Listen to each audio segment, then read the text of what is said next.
ജെറൂസലേം മുഴുവനും അസ്വസ്ഥരായി. കാരണം എന്തെന്ന് വെച്ചാൽ അവർക്കായി ഒരു രാജാവ് പിറന്നു. രാജാവിനായി കാത്തിരുന്നവരാണ് അവർ. പ്രവാചകന്മാർ അവരെ മിശിഹായുടെ വരവിനായി ഒരുക്കിക്കൊണ്ടുവന്നവരാണ്. പക്ഷേ ആ കാത്തിരിപ്പിന്റെ പൂർത്തീകരണത്തിലേക്ക് എത്തിച്ചേരുന്ന അവസരം വന്നു കഴിഞ്ഞപ്പോൾ അവർ സംശയിക്കുകയാണ്. അവർ സംശയിക്കുന്നു, ഇപ്പോഴാണോ ഇത് സംഭവിക്കുക? ഇവരാണോ ഈ സദ്വാർത്ത, വിജാതീയരായ ഈ ജ്ഞാനികളാണോ ഈ സദ്വാർത്ത ഞങ്ങളെ അറിയിക്കുക? രാജാവ് ഉടനെ തന്നെ അവിടെയുള്ള പ്രമുഖരായ ജ്ഞാനികളെ എല്ലാവരെയും വിളിച്ചുകൂട്ടുകയാണ്. പുരോഹിത പ്രമുഖരുടെയും നിയമപണ്ഡിതരുടെയും ഒരു വലിയ സദസ്സിനെ വിളിച്ചുകൂട്ടി അവരോട് രാജാവ് ചോദിക്കുന്നു, എവിടെയാണ് നമുക്കായി രക്ഷകൻ പിറക്കുക? തിരുവചനങ്ങളിൽ നമ്മൾ കാണുകയാണ്, അവർ വിശുദ്ധ ലിഖിതങ്ങൾ അതീവ കൃത്യതയോടെ വായിച്ച് പഠിച്ച് മനസ്സിലാക്കി അവർ വ്യാഖ്യാനിക്കുന്നത് ഇപ്രകാരമാണ്.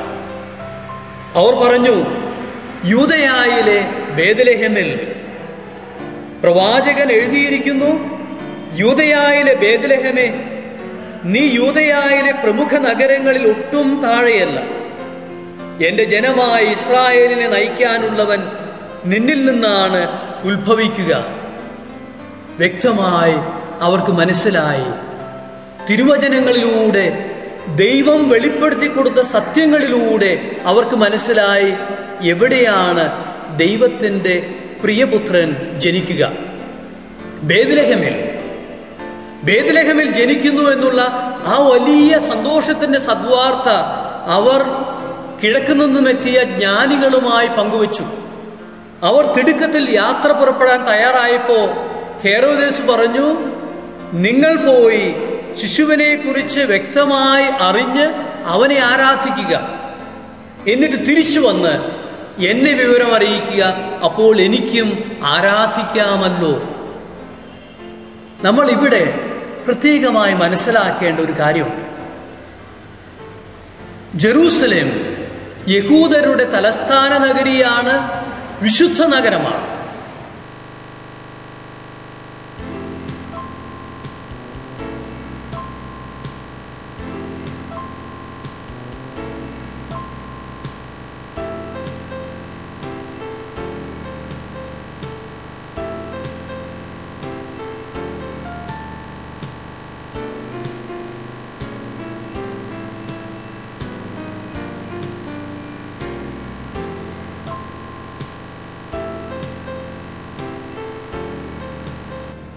അവർ എന്തു പറയുന്നു നമുക്കറിയില്ല.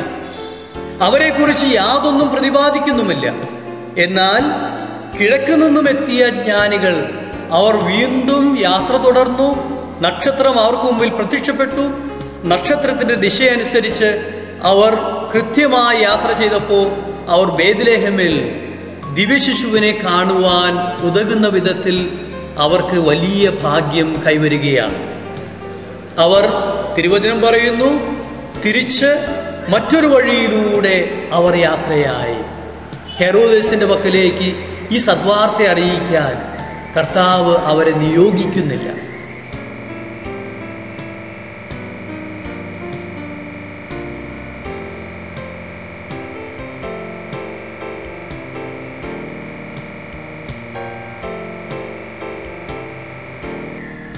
എന്തുകൊണ്ട്?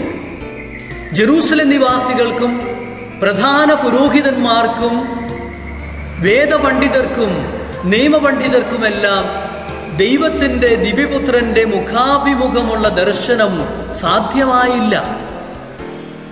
കാരണം അവരിൽ പ്രധാനമായി നമ്മൾ കാണുന്ന കാര്യം സംശയമാണ്. അവർ സകലതിനെയും സംശയിക്കുകയാണ്.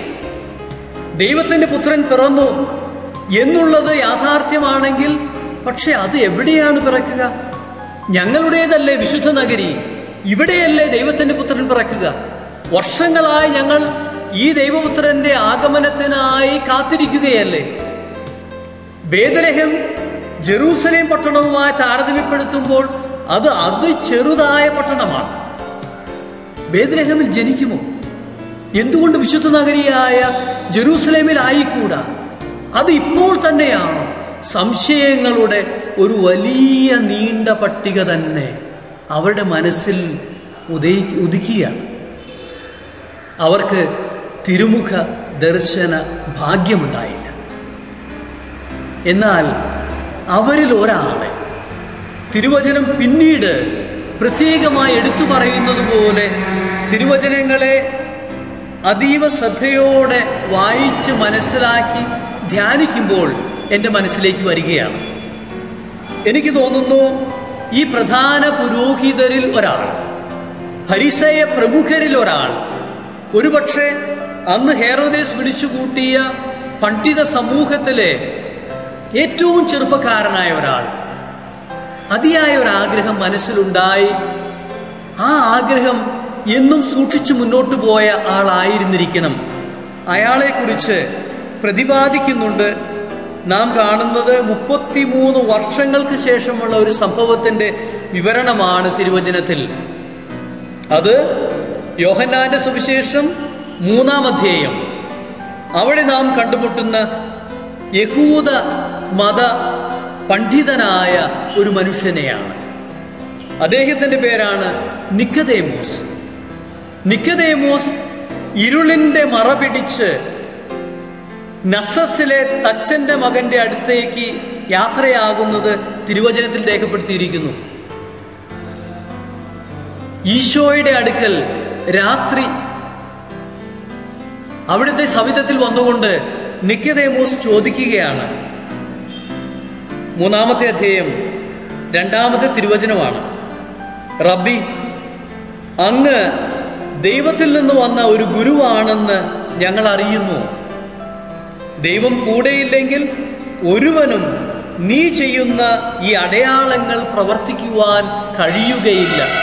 നിക്കദേമോസിനോട് ഈശോ പറയുകയാണ്, എങ്ങനെയാണ് സ്വർഗരാജ്യത്തിൽ പ്രവേശിക്കാനുള്ള ഭാഗ്യം സാധ്യമാക്കുക? നീ വീണ്ടും ജനിക്കണം. ജലത്താലും ആത്മാവിനാലും പുനർജന്മമുണ്ടെങ്കിൽ മാത്രമേ നിനക്ക് ദൈവരാജ്യ പ്രവേശമുണ്ടാവുകയുള്ളൂ എന്ന് വ്യക്തമായി ഈശോ നിക്കദേമോസിനോട് പറയുന്നു. പുനർജന്മം ആർക്ക് സാധ്യമാകുന്നോ ആ വ്യക്തിക്കാണ് തിരുമുഖ ദർശന ഭാഗ്യമുണ്ടാവുക. നമ്മുടെ ജീവിതത്തിൻ്റെ സുരക്ഷിതത്വത്തിൻ്റെ മേഖലകളിൽ നിന്നും ദിവ്യ രക്ഷകൻ പിറന്ന ബേത്ലഹേമിലെ കാലിത്തൊഴുത്തിലേക്കുള്ള ഒരു യാത്രയ്ക്ക് ആവശ്യമായ ആത്മീയമായ ഒരുക്കം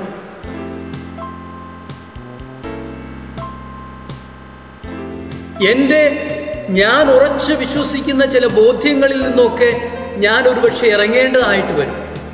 അവയെല്ലാം തിരസ്കരിച്ചിട്ട് ദൈവത്തിൻ്റെ ആത്മാവ് നയിക്കുന്ന പാതയിലൂടെ മാത്രം സഞ്ചരിക്കാൻ ഞാൻ എപ്പോൾ തീരുമാനമെടുക്കുന്നുവോ അപ്പോൾ എൻ്റെ പുനർജന്മ പ്രക്രിയ ആരംഭിക്കുന്നു.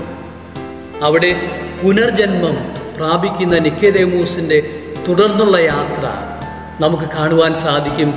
ഈശോയെ അടുത്ത് അനുഗമിച്ച് ഈശോയുടെ മരണ ഉത്ഥാനത്തിൽ പങ്കുചേരുന്ന നിക്കദേമോസിനെ നമുക്ക് കാണാം. ഈശോയുടെ സംസ്കാര ശുശ്രൂഷാവേളയിൽ നിക്കദേമോസ് സന്നിഹിതനായിരുന്നു.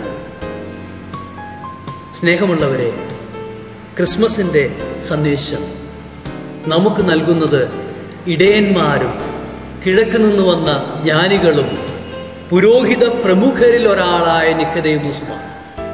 ഇവർ ചെയ്ത പ്രധാനമായ കാര്യം തങ്ങൾ ഉറച്ചു വിശ്വസിച്ചിരുന്ന ചില കാര്യങ്ങളിൽ നിന്നുമൊക്കെ പ്രത്യേകമായ ദൈവത്തിൻ്റെ അരുളപ്പാടിൻ്റെ വെളിച്ചത്തിൽ മാറി ചിന്തിക്കാൻ തീരുമാനമെടുക്കുകയും ആ തീരുമാനത്തിനനുസൃതമായി ജീവിതത്തെ ക്രമപ്പെടുത്തുകയും ചെയ്തപ്പോൾ ദൈവം അവരുടെ ജീവിതത്തിലേക്ക് കടന്നു വരുന്നതായി നമുക്ക് കാണുവാൻ സാധിക്കും. ക്രിസ്മസ് തിരുമുഖ ദർശന ധ്യാനത്തിനുള്ള അവസരമാണ്. ദൈവം എന്നിലേക്ക് കടന്നു വരണം. എൻ്റെ ഹൃദയത്തിൽ അവിടുന്ന് വന്നു വസിക്കണം. എപ്പോൾ?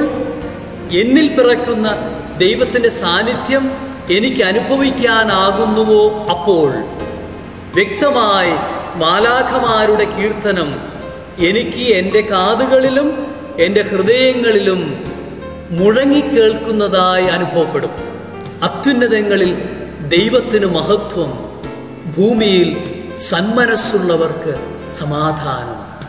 സന്മനസ്സോടെ ഹൃദയകവാടങ്ങൾ മലർക്കെ തുറന്നിടുക. ദൈവപുത്രൻ നമ്മുടെ ഹൃദയത്തിൽ വന്ന് പിറക്കും. ദൈവപുത്രൻ വന്ന് പിറക്കുമ്പോൾ നമുക്കുണ്ടാകുന്ന ആത്മീയ സന്തോഷം, അതാണ് യഥാർത്ഥമായ ക്രിസ്മസ് സമ്മാനം. നിങ്ങൾക്കേവർക്കും ദൈവപുത്രൻ്റെ പിറവിയുടെ ആത്മീയ സന്തോഷം ഞാൻ പ്രാർത്ഥനയോടെ നേരുന്നു. നിങ്ങൾക്കുള്ള ക്രിസ്മസ് സമ്മാനം ദൈവപുത്രൻ്റെ ഹൃദയത്തിലുള്ള തിരുപ്പിറവിയാകട്ടെ എന്ന് ആശംസിക്കുന്നു. മനുഷ്യനായി അവതരിച്ച ദൈവപുത്രൻ്റെ ദിവ്യമായ സാന്നിധ്യം എവിടെയും എല്ലാ സമയവും അനുഭവിക്കാൻ നല്ലവനായ ദൈവം നമുക്ക് കൃപ നൽകട്ടെ എന്ന് ആശംസിക്കുന്നു. പിതാവിൻ്റെയും പുത്രൻ്റെയും പരിശുദ്ധാത്മാവിൻ്റെയും നാമത്തിൽ ആമേൻ.